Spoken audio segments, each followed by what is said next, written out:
তুই আমার শাড়িটা ইচ্ছা করে ছিঁড়ে ফেলছিস। তুই আমার ইচ্ছা করে শাড়িটা ছিঁড়েছিস। এইবার দেখ তোর সাথে না না আমা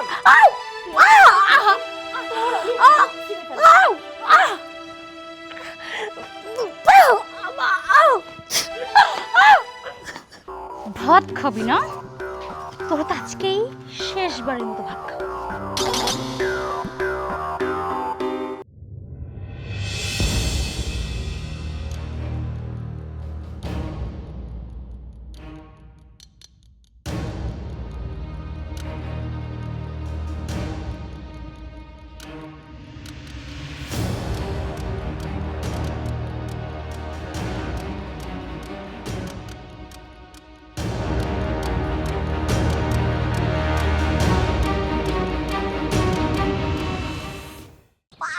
বাবা টাকা দিবি কিনা বল, টাকা দিবি কিনা বল। আম্মা ছাড়েন। বড় সাহস, আম্মা আমাকে ছেড়ে দে। আমার সারা প্রবাস থেকে টাকা পাঠায়, তুই সেই টাকা ব্যাংকে রেখে দিস। হ্যাঁ, নিজের ইচ্ছা মতো খরচ করবি। আর এরকম করবি না। আমি টাকা চাইলে টাকা আর দিবি না, এটা এমন হবি? বল বল। আম্মা আমার কথা শুনে হাতটা ছাড়েন না। হাতটা ছাড়বো না, তোর হাত আমি মুস্তায় ভাঙিয়ে দেবো। এই হাত দিয়ে তুই ব্যাংকে টাকা পয়সা রেখে দিস না। হ্যাঁ, আম্মা দেখেন, আমি তো টাকা নষ্ট করি না। হাত তাছাড়া আপনার ছেলে ও অনেক কষ্ট করে টাকা ইনকাম করে। আপনার দুটো পাই পড়ে আম্মা, আপনার ছেলে এত কষ্টের টাকা ইনকাম আমি আপনাকে দিতে পারবো না। আরে বাবা রে, মার পড়ে না মাসির পরে পাড়ার লোকে ধাপড়া ওরে। আমার সাওয়াল প্রবাসে গেছে আমার জন্যে, আমার জন্য কষ্ট করে টাকা ইনকাম করে। আর সেই টাকা তুই আমাকে দিব না, তুই নিজের ইচ্ছা মতো খরচ করবো, ব্যাংকে তুলে রাখবো। আরে আমার সাওয়ালের টাকা দিয়ে যদি আমার নিজের শখ আহ্লাদ পূরণ না করতে পারি, তাহলে আমি তোকে কি করবো? হ্যাঁ, দেখেন আম্মা, আপনার ছেলে আপনার নামে কেন অ্যাকাউন্ট করে জানেন তো?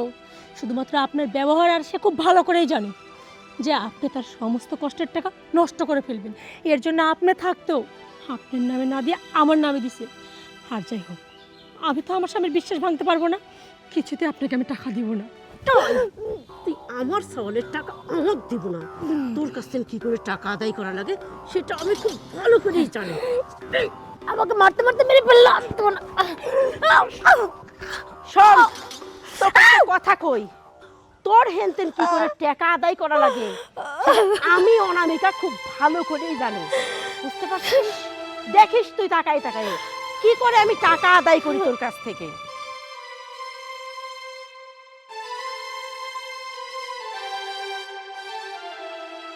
শুধুমাত্র তোমার টাকাগুলো আগলে রাখার জন্য আজকে আমাকে এতটা নির্যাতন সহ্য করতে হচ্ছে। শুধু আমি না, সাথে আমার সন্তানের। অথচ এই মানুষটার মনে একটু দয়া মায়াও নেই। আমার কথা নাই বা ভাবলো, আমার সন্তানের কথা তো ভাবতে পারতো না। যত কষ্ট হোক, আমি টাকাগুলো দেব না।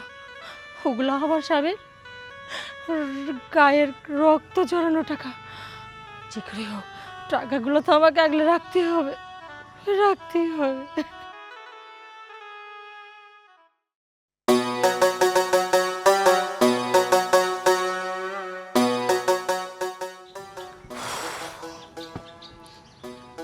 আচ্ছা, একটা জিনিস কিছুতেই বুঝতে পারতেছি না, হঠাৎ করে খালা আমারে এরকম ভাবে ফোন দিয়ে আসার জন্য কেন বলতেছে? আমার তো নিয়ত ছিল আমি একবারে সোহেল ভাইকে বিয়ে করে বউ সেজে লাল বেনারসি পরে তারপরে এই বাসায় আসবো, কিন্তু হঠাৎ করে কি এমন হলো? আচ্ছা আগে যাই তো, বাকিটা পরে দেখা যাবে।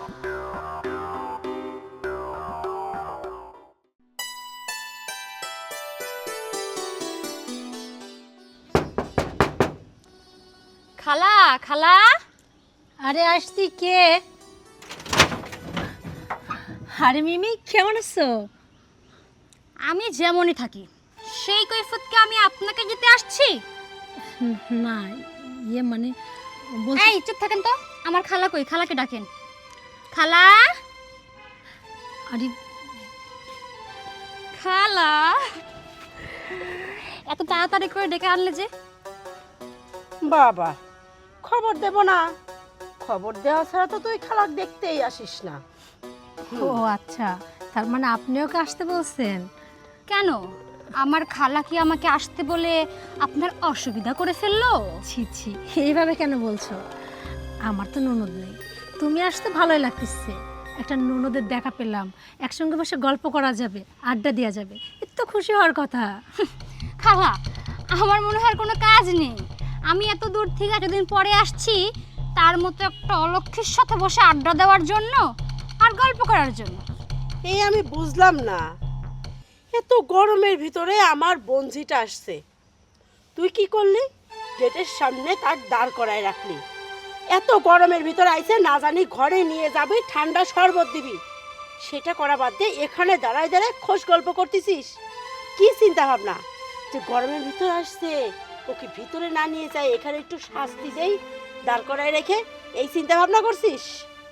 ছি ছি আম্মা, এগুলো কি বলছেন? বিশ্বাস করেন আম্মা, এই ধরনের কথা না আমি চিন্তাও করিনি। কিন্তু আমি একটা জিনিস বুঝলাম না, আপনার মাথায় এই ধরনের চিন্তা কিভাবে আসলো? আর তাছাড়া মিমি আমার আপন ননদ নাই হইতে পারে, কিন্তু আমি ওকে কিন্তু আপন ননদের চেয়ে কোনো অংশে কম ভাবি না। আসলে একটা মানুষ তো বাড়ির উপর আসলে প্রথমে তাকে জিজ্ঞেস করে কেমন আছে না আছে, আমিও ঠিক সেটাই জিজ্ঞেস করছিলাম। কিন্তু ও প্রথমেই আমাকে দেখা মাত্র যেভাবে রিয়াক্ট করলো না, মনে হচ্ছিল ও আমাকে দেখে ক্ষেপে গেছে বা বিরক্ত বোধ করছে। আর তারপরে তো আপনি নিজেই চলে আসলেন, আপনি সেই তো কথা বলছেন। এই ফকিনের বাচ্চা, এই জায়গায় দাঁড়াই এখন আমার সঙ্গে সঙ্গে মুখে মুখে তর্ক করতেছিস? হ্যাঁ, যা বাড়িতে যা, গিয়ে আমার বন্ধুর জন্য ঠান্ডা ঠান্ডা শরবত বানা। চল এখান থেকে, যা যা। শোন না, এতদিন পরে আমার বাড়িতে আইসিস, সহজে কিন্তু যাওয়ার নাম নিব না, ঠিক আছে? আমি তো এবার একবারই আসছি, যাওয়ার নাম কেন নেব? কি রে, কি করছিস বিড়বিড় করে? না খালা, তেমন কিছু বলি নাই তো। শোন, তোকে যা করছে তুই কিন্তু একদম যাওয়ার নাম নেব না, অনেক দিন থাকবো। আর একটা কথা, তোর আব্বা মা কেমনি আছে রে? আব্বা মা তো ভালোই আছে খালা। এই গরমের মধ্যে তুমি কি আমার এখানে দাঁড় করায় রাখবা? আরে না, চল এতক্ষণে গিয়ে দেখবো না আমার বৌমা তোর জন্য ঠান্ডা ঠান্ডা কিছু করে রাখছে, চল যাই, সেটা খাবি। চলো।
আচ্ছা, তাহলে তুমি কাপড় ধুয়ে কাপড় মেলে দিছো।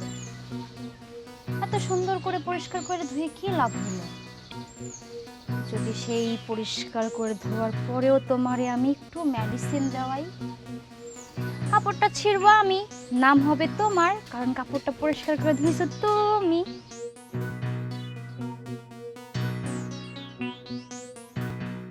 তোমার কত ভালো সাজার অভিনয় এইবার আমি বের করব।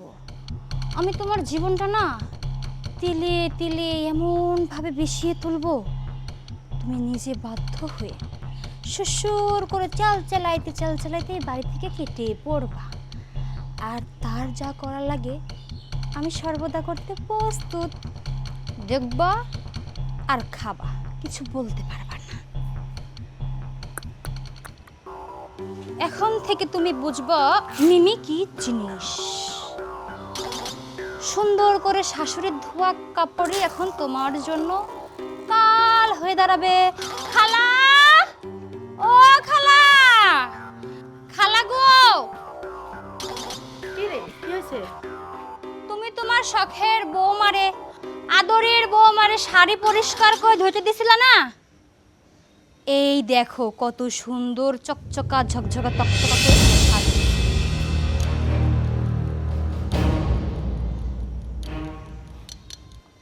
এই ফকিন্নের বাচ্চা, এদিকে আয়। আসতেছি আম্মা। তাড়াতাড়ি আয়। আম্মা ডাকতেছিলেন? হ্যাঁ ডাকতেছি। তোকে আমি একটা শাড়ি দিতে দিছিলাম না? হ্যাঁ ধুইছি তো, এই দেখেন শাড়িটা ধুয়ে আমি নেড়েও দিছি। ও তাই? এগুলি কি, এগুলি কি করছিস?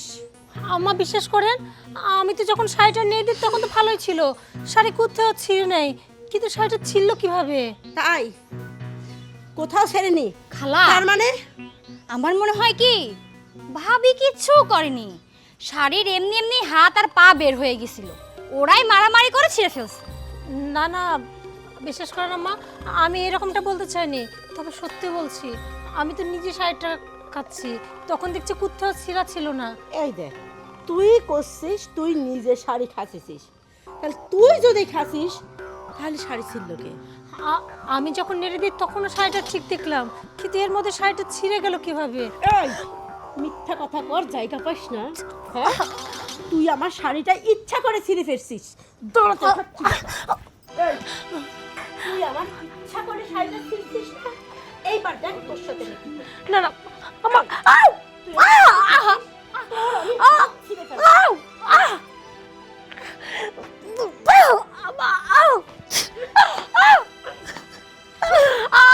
আরে খালা খালা খালা খালা খালা, এটা তুমি কি করতেছো?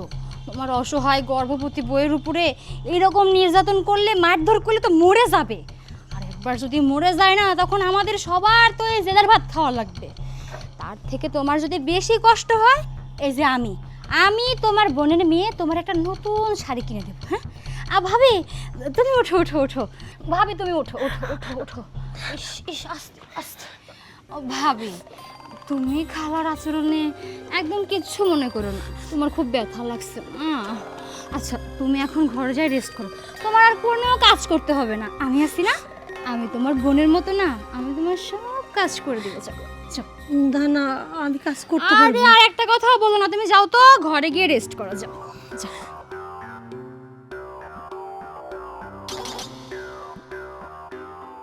এই তুই আমাকে মারতে দিল না কিসের জন্য?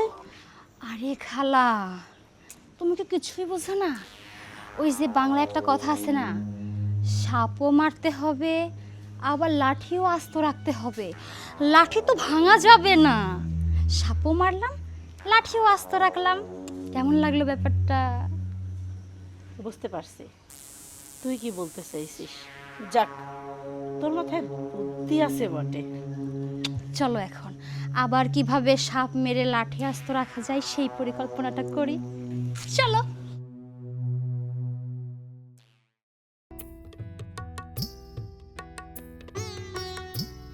আরে ভাবি, আস্তে আস্তে, আপনি জানেন না রান্না করতে বসলে গরম পাতিল ধরার জন্য আলাদা কাপড় নিয়ে বসতে হয়। তা অবশ্য ঠিকই বলছো। আর শুনেন, আপনার এই অবস্থায় এত কষ্ট করে রান্না করতে হবে না, আমি আছি না, আপনার ননদ আছে না, একদম চিন্তা করবেন না, আপনি যান, আমি রান্নাটা করে নিয়ে আসতেছি। আমি রান্না করতে পারবো, আমার শরীর একেবারে এতটা খারাপ নেই। তুমি মেহমান, তুমি ভিতরে যাও। আরে ভাবি ওঠেন না, কোনো সমস্যা নেই, রান্না তো প্রায় হয়েই গেছে, এই শেষের টুকটা আমি জাল দিয়ে নিয়ে আসতেছি, খালা কিচ্ছু জানবে না। দেখো, তুমি মেহমান মাছ রান্না করার বিষয়টা কেমন দেখায় না, তুমি যাও। ভাবি আমি আপনাকে সত্যি অনেক ভালোবাসি, ওই দিন একটু মুখে রাগ করছিলাম, তাই আপনার এই কষ্ট দেখে আমার সত্যি সহ্য হচ্ছে না। এই গরমের মধ্যে আপনি রান্না করবেন আর আমি সুস্থ মানুষ দাঁড়ায় থাকবো, তাই কি হয়? আপনি ঘরে গিয়ে ঠান্ডা বাতাসে রেস্ট করেন, যান। আচ্ছা ঠিক আছে, তুমি যেহেতু এত করে বলছো।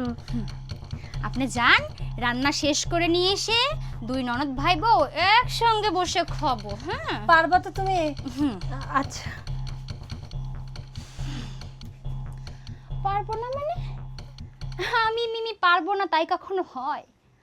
আমি মিমি কাজের কাজ না পারলেও না আকাশটা খুব ভালো মতোই পারি। রান্না হয়ে গেছে, সবাই চেটে পুটে স্বাদে খাবে। এমন খাওয়াই খাবে যে হাত দিয়ে রান্না করছো তোমার ওই হাতটাই আর লাগবে না।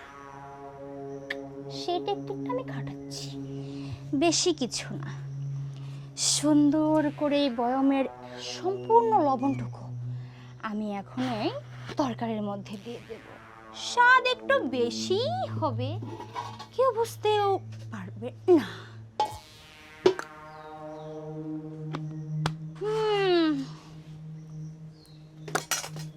লবণ তো দিয়ে ফেললাম, এবার একটু চামচ দিয়ে ঘেটে দিই, স্বাদটা একটু বেশি হবে।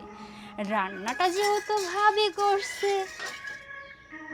স্বাদের প্রশংসাটাও ভাবেই পাবে।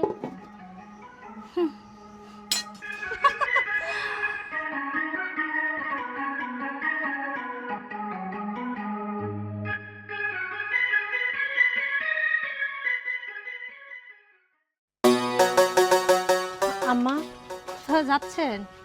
হ্যাঁ, যাচ্ছি এক জায়গায়। এই শাড়ি দুটো আবার কই নিয়ে যাচ্ছেন? রাজুর মার কাছে দুইটা খেতা পাতি দেবো, তো কয়টা কাপড় কম পড়েছে, এই দুইটা আবার দিয়ে আসিলি যায়। আম্মা, একটা কথা বলবো? কি কথা? আসলে দেখেন, আমার তো শাড়িগুলো সব ছিঁড়ে গেছে। এই একটা শাড়ি আজ কয়েকটা দিন পরতেছি। এক শাড়ি একাধারে পরে থাকতে তো ভালো লাগে না। এই কাঁথা পরা শাড়ি দুটো যদি আমাকে দিতেন না, তাহলে আমার খুব উপকার হতো। মানে আমি শাড়ি দুটো পরতাম।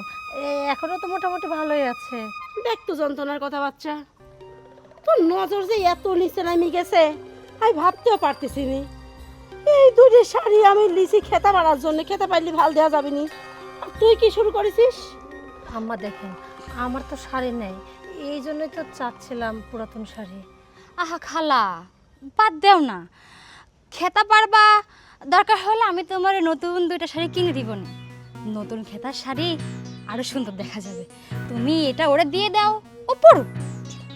তাহলে কি করছিস, দিয়ে দেবো? হ্যাঁ দিয়ে দাও, আমি তোমার চকচকা ঝকঝকা কালারফুল দুইটা শাড়ি কিনে দিব না।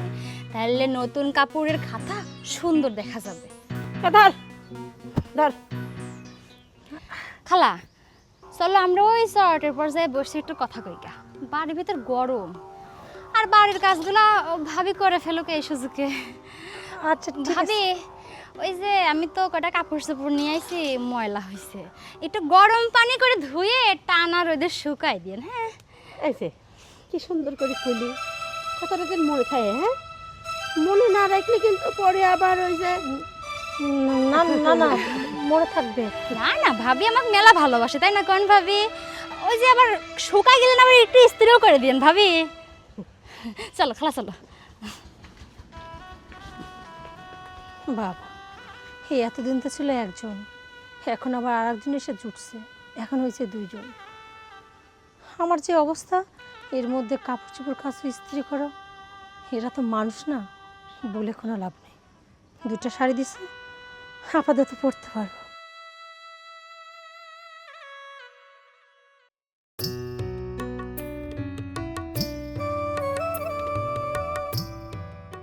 যাক, খিদেও লাগেছিলি, বান্দা মতো মেলাগুলি রাখছে।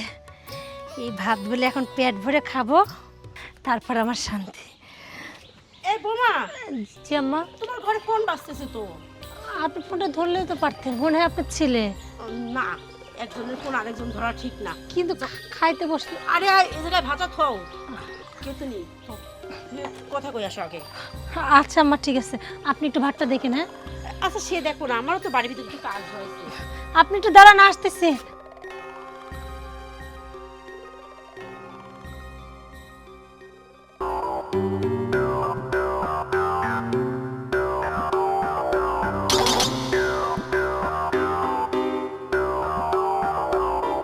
ভাত খাবি না? তবে তো আজকেই শেষবারের মতো ভাত খাবো।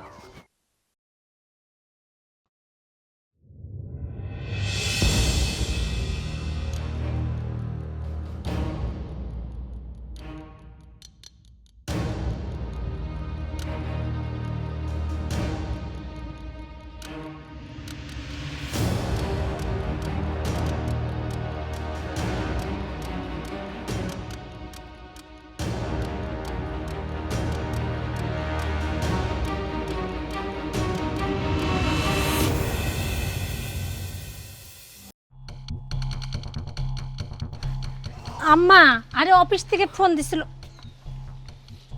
কি ব্যাপার? আম্মাকে বললাম ভাতটা একটু দেখতে, আম্মা চলে গেছে। উফ, ফোনটা একটু দেখবে না তাও না। অফিসের আর খেয়ে দেয় কাজ নেই, জিপির থেকে সারাক্ষণ ফোন দিতেই থাকে। এখন ভাতগুলো পেট পুরে খাই। খাও ময়না, একদম পেট ভরে খাও। হ্যাঁ হ্যাঁ, বেশি করে খাও, কারণ আজকে তো তোমার শেষ খাওয়া, আর কখনো খাইতে পারবা না। ব্যাপারটা কি? ও এত সময় যাবত খেয়ে যাচ্ছে, ওর তো কিছুই হচ্ছে না। তাহলে কি দোকানদার আমাকে ডেট ফেল বিষ দিল? না, আমি তো নিজের চোখে দেখে শুনে বিষটা নিয়ে আসলাম। ধ্যাৎ, তারপরেও তো কিছুই হচ্ছে না। যে ধরো, নিজের অশান্তিতে বাঁচতেছি না, আর একটা বিষ খাওয়াইছি, তাও বিষ খাওয়া কিছুই হইতেছে না। হ্যালো, আপনি এখানে? কি ভেবেছো? কি খালো? যে বিষ দিলাম, এই বিষ ভাত খাইলো, কে খালো? কিন্তু মরে না কেন? কে মরবে? বিষ কে খালো? কে মরবে খালো? মজা করতেছেন আমার সাথে, তাই না খালো? তুমি সুন্দর অভিনয় শিখেছো, ভবিষ্যতে কামাই করে খেতে পারবে। কেন খালো? যে কাজটা করেছো নিজের মনকে জিজ্ঞাসা করো। খালু, আমি আবার কি করছি? কই, আমি তো কিছু করিনি, আমি তো জাস্ট এমনি এখানে দাঁড়ায় আছি। তুমি এমনি দাঁড়িয়ে আছো, তুমি ভাবছো বিষ দিলাম, একটা মানুষ বিশালা ভাত খেলো, কিন্তু মরলো না কেন? হ্যাঁ তাই তো। না না না না না না না না না। হ্যাঁ হ্যাঁ হ্যাঁ, ঠিকই আছে সব, কিন্তু মরবে কি করে? আমি তো ভাতের প্লেটটা পাল্টিয়ে দিয়েছি। আচ্ছা খালু, আমি তাহলে একটু ভেতরে যাই। হ্যাঁ, আমারও খিদে লাগছে, তো আমি একটু ভাত খাবো। যাই খালু। হায় রে মানুষ, হ্যাঁ, একজনকে মেরে ফেলার জন্য ভাতের প্লেটে বিষ মিশিয়ে দেয়। ছি, মানুষের অন্তরটা কেমন যেন নষ্ট হয়ে গেছে। পারবে না, যতক্ষণ আমি পাশে আছি না, চেষ্টা করতে থাকো, পারবে না। মিমি খুব ভালো আছে, কিন্তু তুই আসলে একটু ভালো লাগতো, বুঝছিস? দুই বোনে মিলে বসে কত গল্প সল্প করতাম, কত প্ল্যান প্রোগ্রাম করতাম। তোর তো আসার নামই নেই, বোনের কথা ভুলেই গেছিস তুই। আচ্ছা, তোকে একটু পরে ফোন দিচ্ছি। হ্যাঁ, কি তোমাকে একটা কথা কব। কও শুনি। আচ্ছা, এই যে বৌমাটার পর এই যে অবস্থা, বৌমা গর্ভবতী মানুষ, তার উপর এত অত্যাচার নির্যাতন করো, তোমার কি একটু মায়া হয় না? শোনো, আমার বৌমার উপর আমি অত্যাচার করব কি নির্যাতন করব, সেটা সম্পূর্ণ আমার ব্যাপার।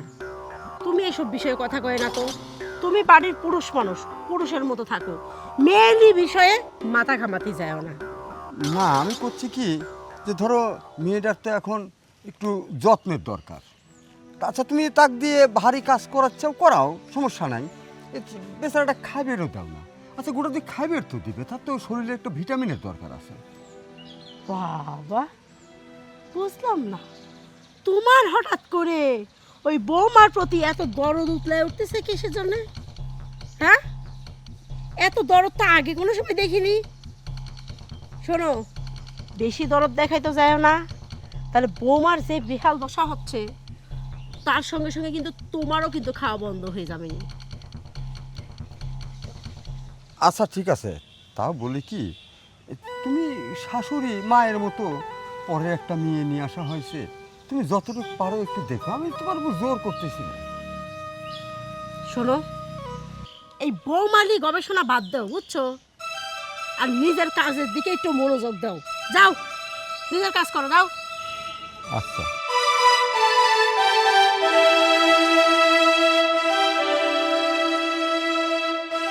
হ্যাঁ, ক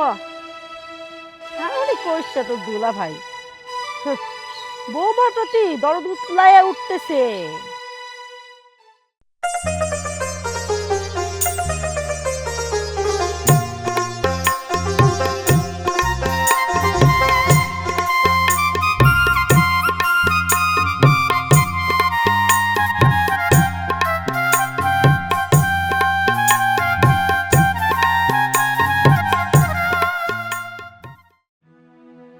খালা অনেক সময় যাবত দাঁড়ায় আছে, এখনো আসতেছে না কেন তোমার ছেলে?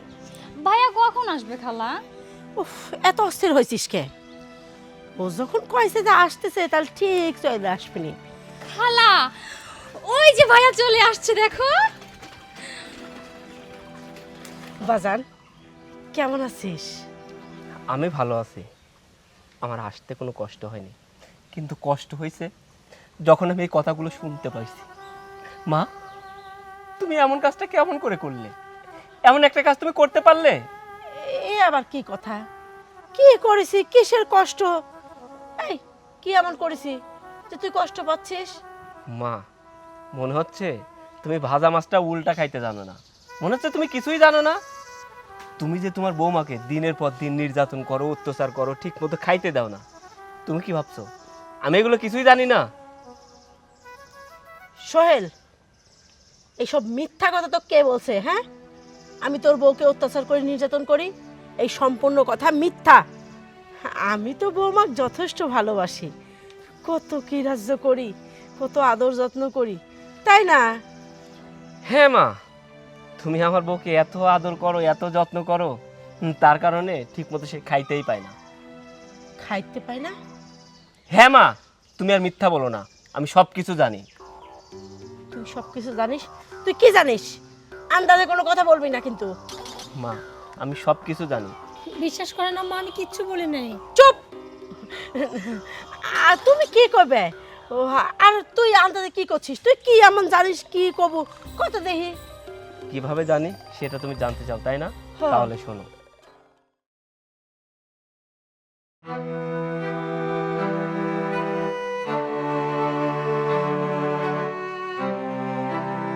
আসসালামু আলাইকুম। ওয়ালাইকুম আসসালাম। বাবা, তুমি কেমন আছো? আলহামদুলিল্লাহ ভালো আছি, তুই কেমন আছিস? আলহামদুলিল্লাহ, আমি অনেক ভালো আছি। সোহেল, এখন কি ফ্রি আছিস? হ্যাঁ বাবা, আমি সবেমাত্র ডিউটি শেষ করে রুমে ফিরলাম। আচ্ছা, আমি কয়টা কথা বলবো, একটু মনোযোগ সহকারে শুনিস বাবা। হ্যাঁ বাবা, বলো। কেন, বাড়িতে কোনো কিছু হয়েছে? না, তেমন কিছু হয়নি, তুই দুশ্চিন্তা করিস না। বৌমা তো এখন গর্ভবতী, বৌমার অনেক আরামায়েশের দরকার আছে, কিন্তু বৌমা তো সেটা পাচ্ছে না। কেন বাবা? কারণ বাড়িতে তো ওকে কেউ দেখতে পারে না। এটা তুমি কি বলছো? আমার বউ গর্ভবতী আর আমার পরিবারের লোক আমার বউকে দেখতে পারে না? বাবা, কি হয়েছে আমাকে বলো তো। বাবারে, বৌমাকে দিয়ে চরম আকারের খাটনি খাটায়, এছাড়াও তার উপর অত্যাচার নির্যাতন চলে। কি বলছো বাবা? আমি তো এটা জানি না যে আমার গর্ভবতী বউয়ের উপরে এরকম নির্যাতন অত্যাচার করে। বাবা, তুমি প্রতিবাদ করতে পারো না? বাবারে, ওরা সবাই এক, আমি একা কিভাবে ওদের সঙ্গে পেরে উঠি বল? আর আমি তো সবসময় বাড়িতে থাকি না। আচ্ছা বাবা, আমাকে কি করতে হবে তুমি তাই বলো। আমি বলি কি, আমার বংশের প্রদীপকে যদি রক্ষা করতে চাস বাবা, তুই অতি তাড়াতাড়ি একটু দেশে আয়। আচ্ছা বাবা, তোমার কথা আমি বুঝতে পারছি। আমি আমার বসকে বলে যত তাড়াতাড়ি পারি ছুটি নিয়ে দেশে চলে আসবো। হ্যাঁ বাবা, তুই যদি দেশে আসতি তাহলে আমার মনে হয় আমার বংশের প্রদীপটা রক্ষা পেত, তাছাড়া কিন্তু সর্বনাশ হয়ে যাবে। আচ্ছা বাবা, আমি খুব তাড়াতাড়ি দেশে চলে আসবো। তুমি এই কয়েকদিন তোমার বৌমার উপরে নজর রাখো, তোমার বৌমাকে একটু দেখে রাখো। আচ্ছা ঠিক আছে বাবা, তাহলে রাখি এখন। হ্যাঁ, আচ্ছা বাবা, আসসালামু আলাইকুম। ওয়ালাইকুম আসসালাম। যাক, খবরটা সোহেলের কাছে পৌঁছে দিলাম, দেখা যাক এখন সোহেল কি করে।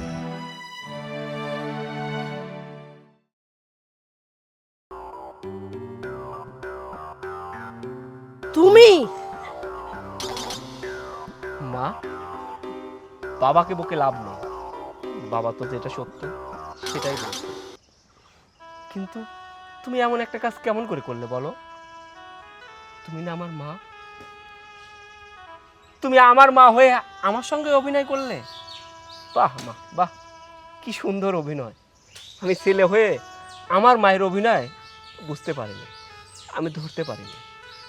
আচ্ছা মা, সূচনার কি অপরাধ বলো, যার এই অপরাধের কারণে তুমি তাকে এই শাস্তিগুলো দিছো? তার একটাই অপরাধ, সে গরিব মানুষের মেয়ে। মা, গরিব মানুষের কি ভালোবাসার অধিকার নেই? গরিব মানুষের কি ভালো করে সংসার করার অধিকার নেই? আচ্ছা মা, তোমার আর কত টাকার প্রয়োজন বলো? এই যে আমি দূরপ্রবাস থেকে মাথার ঘাম পায়ে ফেলে দিনের পর দিন পরিশ্রম করে টাকা ইনকাম করি, সেই টাকা তোমাদের ভালোর জন্য এই দেশে পাঠাই। অথচ তোমার শুধু টাকা দরকার, টাকা দরকার, টাকা দরকার। আমি তো তোমাকে ভালো করে চিনি, তুমি আমার মা। আমার বাবাটাকেই কোনোদিন তুমি শান্তিতে থাকতে দাওনি। তুমি যেটা বলছো আমার বাবাকে সেটাই শুনতে হয়েছে। আর এই জন্য আমি তোমার অ্যাকাউন্টে টাকা পাঠাই। আমি জানতাম আমি এত কষ্ট করে টাকা উপার্জন করে যদি তোমার অ্যাকাউন্টে পাঠাইতাম তাহলে সেই টাকা তুমি নষ্ট করে ফেলতে। আমি সূচনাকে অনেক বিশ্বাস করি, সূচনাকে অনেক ভালোবাসি। শুধু আমি ভালোবাসি না, সূচনাও আমাকে অনেক ভালোবাসে।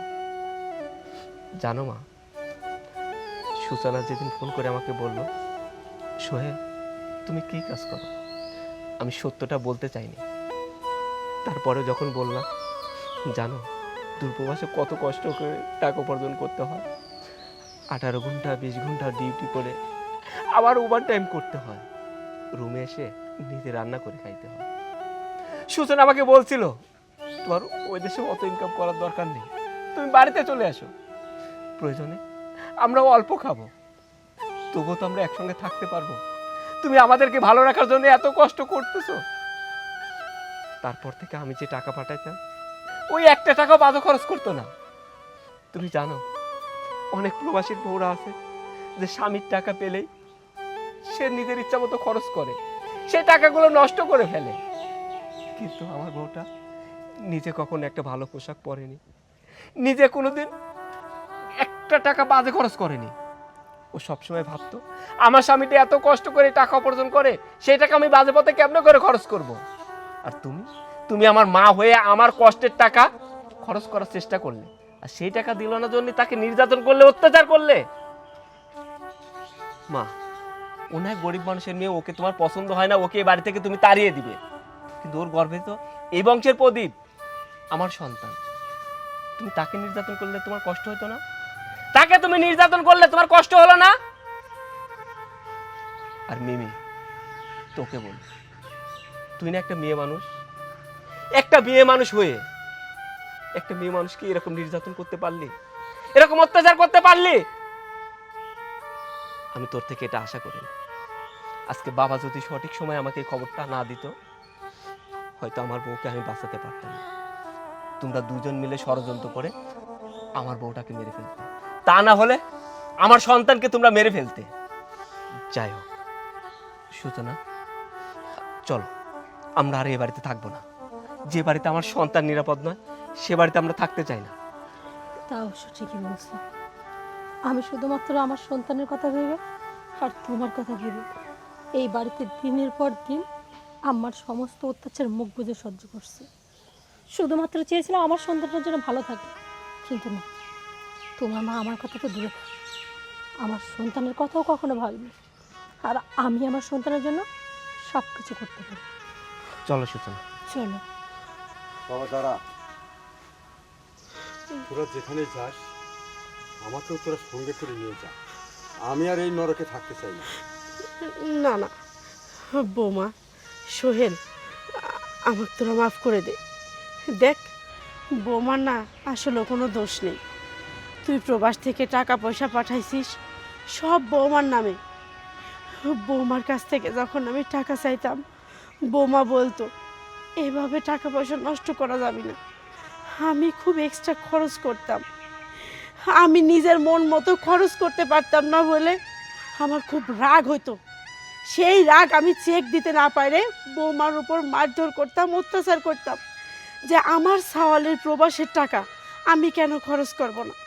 আমি আসলে বুঝতে পারিনি তুই প্রবাসে এত কষ্ট করে টাকা ইনকাম করিস, সেগুলি তো আমারে জন্যে, কিন্তু আমি এগুলি না বুঝে তোর টাকা পয়সা ইচ্ছা মতো নিজের মন মতো খরচ করছি। আর যখনই বৌমা টাকা পয়সা দিত না, তখনই বৌমাক ধরে মারধর করেছি। হ্যাঁ, আমি টাকা পয়সার জন্য মারধর করেছি বৌমাক, কিন্তু আমার মাথাটা আরো নষ্ট করছে এই মিমি, তোর এই খালাতো বোন। সারাক্ষণ কানের কাছে ফুসুর ফুসুর মন্ত্র দিতে থাকতো যে এই বৌমাক বাড়ির থেকে তাড়াই দেন, আমি সোহেল ভাই বিয়ে করব। তখন আমার মাথাটা আরো খারাপ হয়ে গেছে, সব রাগ যায় বৌমার উপর পড়তো। বৌমা, আমার মাফ করে দে মা। ছি ছি আম্মা, কী বলছেন এগুলো? আমি আপনার মেয়ের মতো, আপনি কেন আমার কাছে ক্ষমা চাইবেন? মা কখনো মেয়ের কাছে ক্ষমা চায়? আমি সব কিছু ভুলে গেছি। হ্যাঁ, ঠিকই বলেছে। আর এই ফ্যামিলিতে সব শয়তানের গুড়া হচ্ছে গা এই যে তোর খালাতো বোন। যাও, তুমি এই মুহূর্তে আমার বাড়ি থেকে বেরিয়ে যাও। আবার গুক্কু সাপের মতো ফোটে। শোনো না, এখন ওসব বাদ দাও, অনেক দূর থেকে আসছো, চলো ভিতরে চলো। চলো।